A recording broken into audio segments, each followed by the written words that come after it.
बीत रही है घड़ी सुहानी, सतगुरु का उपकार है। संतों का है संग मिला, यह सतगुरु का उपहार है। सतगुरु की ही दया में हर से जीवन में है मौज बहार। गुरुमत बसी है जिस घर में, सुखी हुआ है वो परिवार। दंडित करना क्या मुश्किल है, काम बड़ा आसान है। कहे हर देव क्षमा जो करता, बंदा वही महान है। गुरु प्यारी साध संगत जी, बड़े प्यार से कहिए जी, धन निरंकार जी। आशा करते हैं कि आप सभी महापुरुष सतगुरु जी के कृपा से जहाँ भी होंगे सेवा सिमरन और सत्संग करते हुए खुश होंगे, स्वस्थ होंगे, प्रसन्न होंगे। साध संगत जी, सतगुरु बाबा हरदेव जी महाराज अपने विचारों में फरमाते हैं कि इस ईश्वर परमपिता परमात्मा निराकार का जो बोध हासिल कर लेता है, उसके मन में व्याप्त सारी बुराइयां समाप्त हो जाती हैं, उजाला आ जाता है, उसके मन में रोशनी आ जाती हैं, उसके भ्रमों की सारी दीवारें गिर जाती हैं। जो भ्रम पाल कर वो सारी उम्र बिताता चला जाता है, जिसके कारण ये दूरियां बनी रहती हैं, उन भ्रमों का नाश हो जाता है। जैसे दीपक के जलने से अंधेरे का विनाश हो जाता है, इसी तरह से ज्ञान उजाला पाकर ये भ्रम और भ्रांतियां भी मिट जाती हैं। जो इंसान के साथ ऐसे जुड़ी होती हैं, जिसके कारण इंसान ये दीवारें खड़ी करता है, जिसके कारण एक दूसरे पर जुल्मों सितम करता है। महापुरुष संतजन इसीलिए जोर देते हैं कि प्रभु परमात्मा का नाम लेने वाले तो बहुत हैं, वलियों पीरों बैगंबरों की जय जयकार बुलाने वाले तो बहुत हैं। संसार भरा पड़ा है, लेकिन इस परमपिता परमात्मा ईश्वर निराकार का बोध किसने हासिल किया है, किसने इसको इसके असली रूप में जाना है। जहाँ जहाँ पर भी जब जब भी ज्ञान का उजाला प्रदान किया गया, ये ज्ञान की रोशनी जीवन में आई, उसकी ही ये भ्रम भ्रांतियाँ मिटती चली गई। उनके लिए राम और रहीम में कोई भेद नहीं रहा, उनके लिए अल्लाह और राम में कोई भेद नहीं रहा, उनके लिए कोई जाति पाति की दीवारें नहीं रहीं, क्योंकि उन्होंने इस एक को जान लिया, इस एक का नूर घट घट में देखा, और इसीलिए उनके लिए किसी के प्रति डुअलिटी अर्थात द्वैत का भाव नहीं है। त्यागे मन की मतड़ी, विसारे दूजा भाव जियो। कहने का भाव है कि दूजा भाव अर्थात द्वैत का भाव ये इसको त्याग देता है, तो जिनके जीवन में ये अवस्था नहीं आती है, वो वास्तविकता में भी पूजा करता है, अर्चना भी करते हैं, इबादत भी करते हैं, जप तप और स्नान भी करते हैं, बहुत से संस्कारों और अनुष्ठानों को भी निभाते हैं, लेकिन इस सच की सार को नहीं जान पाते।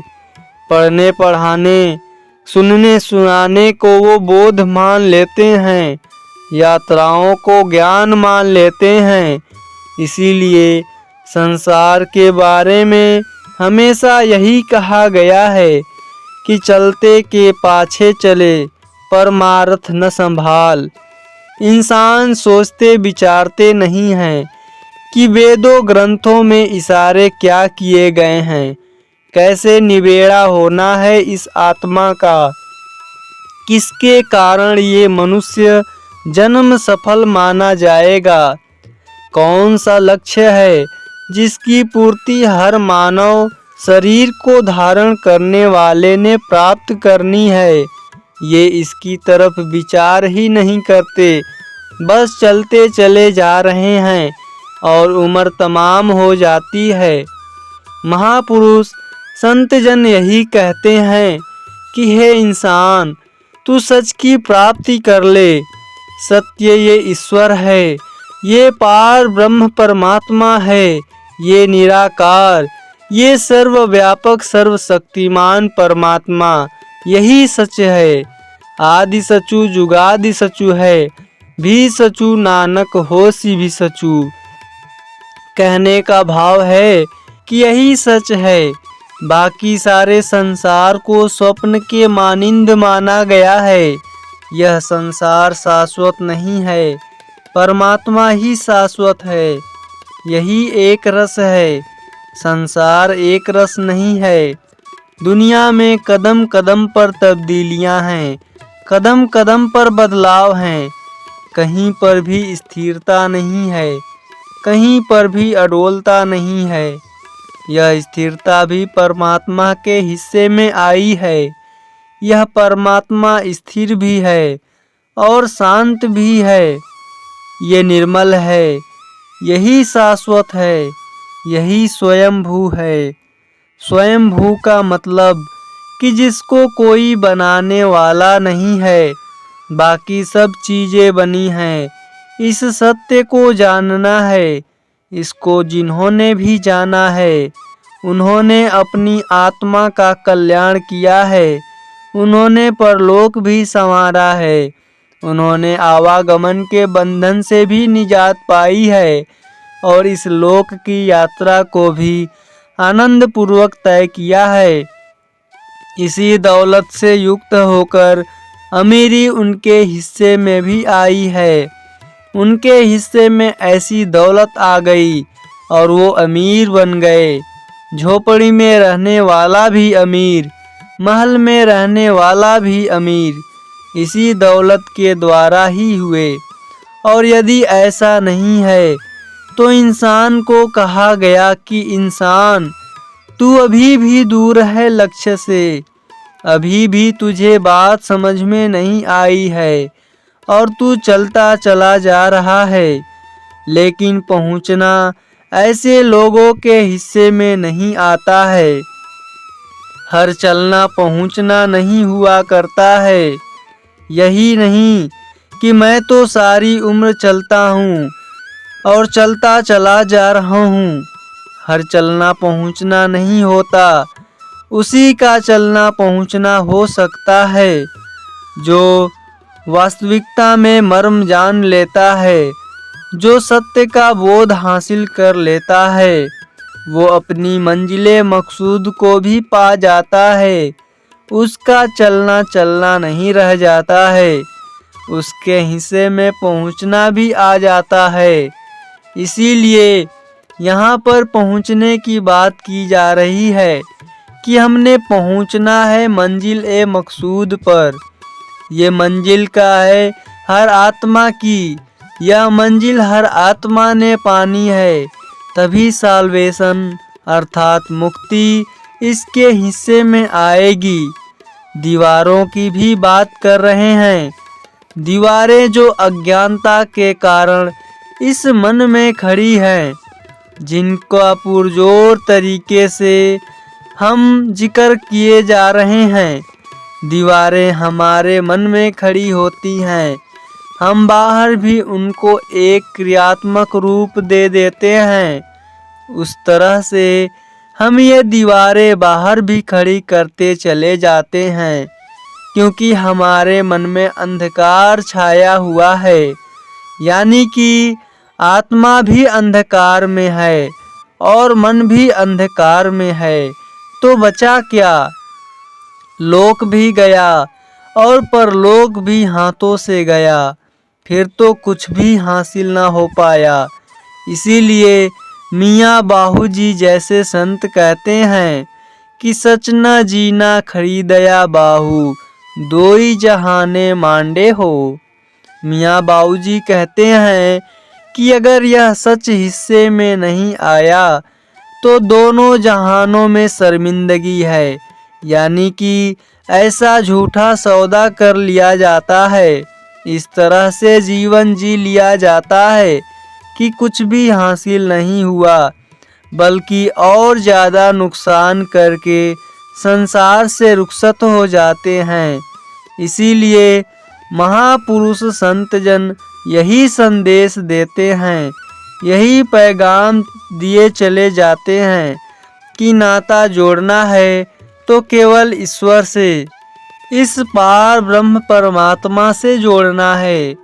जितनी तीव्रता से हम संसार से जुड़ते हैं, जितना हम लोभ लालच के साथ जुड़ते हैं, जितना हम दुनियावी आकर्षणों के साथ जुड़ते हैं, दुनियावी सम्मानों के साथ जुड़ते हैं, कहीं पर वही तीव्रता हमारी प्रभु के साथ जुड़ने और जुड़े रहने की हो, तो वास्तविकता में हमारा ऐसा सुंदर वजूद बन जाए, एक ऐसा निखरा हुआ सुंदर रूप बन जाए। परमात्मा के तुल्य उनको माना गया है जिनकी ऐसी गहरी अवस्था होती है, ऐसे लगाव होते हैं, ऐसी लगन होती है, जो इसके साथ आठों पहर जुड़े रहते हैं, इसके एहसास में रहते हैं। उनकी सोच ही ऐसी निश्चित हो जाती है, उनके ख्याल भी निश्चित हो जाते हैं, और अवचेतन अवस्था में भी वे इसी तरह से इसके साथ जुड़े रहते हैं। यह जुड़ने का ही प्रताप है, इसीलिए इस तरह से हमने जुड़ना है। जब इस तरह से इस रूप में हम जुड़ जाते हैं, तो फिर हम इंसानों के साथ भी जुड़ जाते हैं। इंसानों से दूरियां हैं कि परमात्मा से दूरी है, भले ही पठन पाठन है, जप तप स्नान है, लेकिन इसके बावजूद भी दूरी है इस परमात्मा से। जब परमात्मा से दूरी है, तो फिर बंदों से कैसे नज़दीकियत बन सकती है? जब परमात्मा के ही नज़दीक नहीं हुए, परमात्मा को ही नहीं अपनाया, इससे नाता ही नहीं जोड़ा, तो बंदों को क्या समझेंगे? जिस प्रकार से सलूक किए जाते हैं, इनके ऊपरी जुल्मों सितम, इनके शोषण और इनके साथ ज्यादतियाँ, लगातार यही हुआ और होता रहा है। यह होता चला जाएगा भी उन इंसानों के द्वारा जो अपने जीवन में यह उपलब्धि नहीं करते हैं, जिनके जीवन में ये क्रांति घटित नहीं होती है। वो इसी तरह से उसी राह पर चलते चले जाएंगे जैसे चलते चले जा रहे हैं। इसीलिए महापुरुष संत जन का कथन है कि इंसान तू ईश्वर के साथ अपना नाता जोड़ ले, अपनी आत्मा का कल्याण कर ले और इस मन को भ्रमों से निजात दिला दे। इस मन की विपरीत भावनाओं से अपना दामन छुड़ा ले, विपरीत भावनाओं को दफन कर दे, मन में खड़ी दीवारों को गिरा दे। इस तरह से सभी के प्रति शुभकामनाएं रखते हुए उसी भाव से युक्त होकर हर किसी के साथ पेश चला जाता जा, हर किसी के साथ ऐसा व्यवहार करते चले जाएं। सत्संगत जी, कबीर जी ने लिखा है कि चींटी के पग नूपुर बाजे। एक चींटी कितनी छोटी होती है, अगर उसके पैरों में भी घुंघरू बांध दें तो उसकी आवाज़ को भी भगवान सुनते हैं। यदि आपको लगता है कि आपकी पुकार भगवान नहीं सुन रहे हैं, तो ये आपका भ्रम है, या आपने भगवान के स्वभाव को ही नहीं जाना। कभी प्रेम से उनको पुकारो तो सही, कभी उनकी याद में आंसू गिराओ तो सही, फिर एहसास होगा कि केवल भगवान ही तो है जो आपकी बात को सुनते हैं। एक भगवान के भक्त हुए, उन्होंने 20 साल तक लगातार पाठ किया, अंत में भगवान ने उनकी परीक्षा लेते हुए कहा, अरे भक्त, तू सोचता है कि मैं तेरे पाठ से खुश हूँ, तो ये तेरा भ्रम है। मैं तो तेरे पाठ से बिल्कुल भी प्रसन्न नहीं हुआ हूँ। जैसे ही भक्त ने सुना तो वो नाचने लगा और झूमने लगा। तब भगवान जी बोले, अरे मैंने कहा कि मैं तेरे पाठ करने से खुश नहीं हूँ और तू नाच रहा है। तो भक्त बोला, भगवन, आप खुश हो या नहीं हो ये बात तो मैं नहीं जानता, लेकिन मैं तो इसलिए खुश हूँ कि आपने मेरा पाठ कम से कम सुना तो सही, इसीलिए मैं नाच रहा हूँ। तो साध संगत जी, ये होता है भाव। थोड़ा सोचें और विचार करें। जब भी गुरु जी को याद करें, उनका नाम जप करें, तो ये ना सोचें कि प्रभु आपकी पुकार नहीं सुनते होंगे। कोई संदेह मत करें, बस हृदय से उन्हें पुकारें। आपको खुद लगेगा कि हाँ, सद्गुरु आपकी पुकार को सुन रहे हैं और आपको इसका एहसास भी होने लगेगा। साध संगत जी, एक बार बाबा गुरुबचन जी महाराज गांव में एक महात्मा जी के घर गए। महात्मा जी की आर्थिक स्थिति बहुत ही जर्जर थी। थोड़ी सी ज़मीन थी, उसी में वे खेती करके अपना गुजारा मुश्किल से पार कर रहे थे।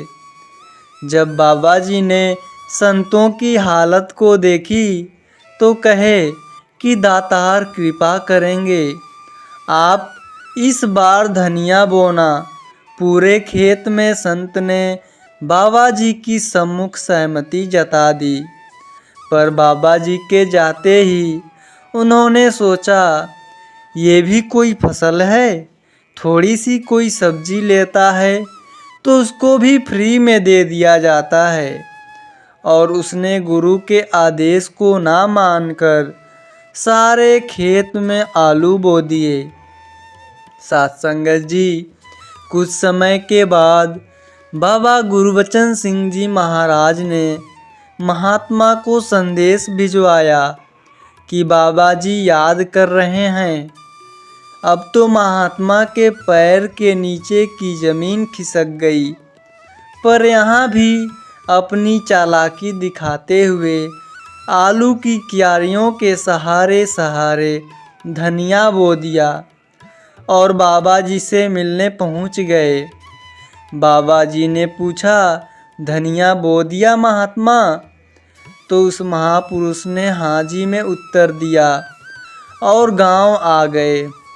कुछ समय के बाद जब फसल तैयार हुई, आलू की कीमत बहुत ही कम निकली और जो धनिया महात्मा ने क्यारियों के सहारे बोया था वो बहुत अधिक महंगा बिका।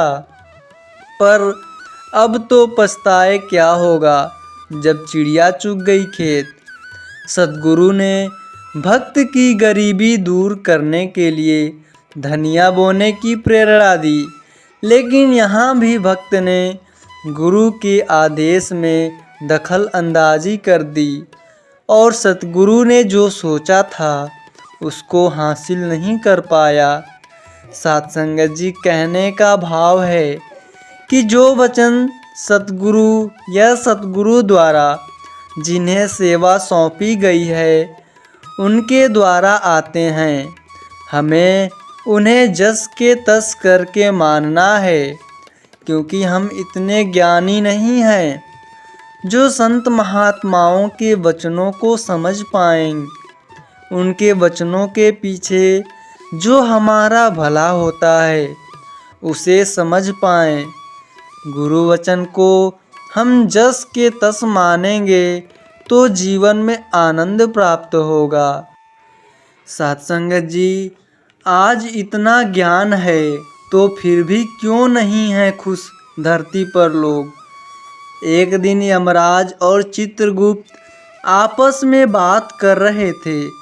अचानक से यमराज ने चित्रगुप्त से पूछा, चित्रगुप्त, एक बात बताओ, व्हाट्सएप और फेसबुक पर होने वाले ज्ञान के आदान प्रदान को देखकर तो लगता है कि मनुष्य लोक में सभी लोग एकदम मज़े में होंगे और स्वर्ग का आनंद ले रहे होंगे, पर उनके चेहरे को देखकर ऐसा तो मालूम नहीं पड़ता है। क्या समस्या हो सकती है? चित्रगुप्त जी हल्के से मुस्कुराए और बोले, महाराज, कल मैंने आपको आपके पेट दर्द के लिए आयुर्वेद की एक बेहतरीन इलाज व्हाट्सएप पर भेजा था। वो आपको कैसा लगा? यमराज ने बड़े ही उत्साह के साथ तुरंत उत्तर दिया और बोले, ज़रूर ही बहुत अच्छा होगा चित्रगुप्त, क्योंकि मैंने तुरंत उसे मेरे सारे ग्रुप्स पर फॉरवर्ड कर दिया था और तुरंत बहुत सारे लाइक्स भी आ गए थे। और तो और अब वही मैसेज मुझे वापस भी आने लगे हैं। यमराज का उत्तर सुनकर चित्रगुप्त ने बोला, वो तो ठीक है महाराज, पर क्या आपने वो नुस्खा आजमाया? यमराज बड़े ही उदास होकर बोले, नहीं चित्रगुप्त, मैं उस नुस्खे को नहीं आजमा पाया, क्योंकि मैं पूरा समय उस नुस्खे को सभी लोगों को फॉरवर्ड करने में ही व्यस्त रहा। इस बात पर चित्रगुप्त ने उत्तर दिया, तो महाराज, बस यही प्रॉब्लम है। ज्ञान तो बहुत है, पर जीवन में उतारने का समय किसी के पास ही नहीं है। बस सब कॉपी पेस्ट और फॉरवर्ड करने में लगे रहते हैं।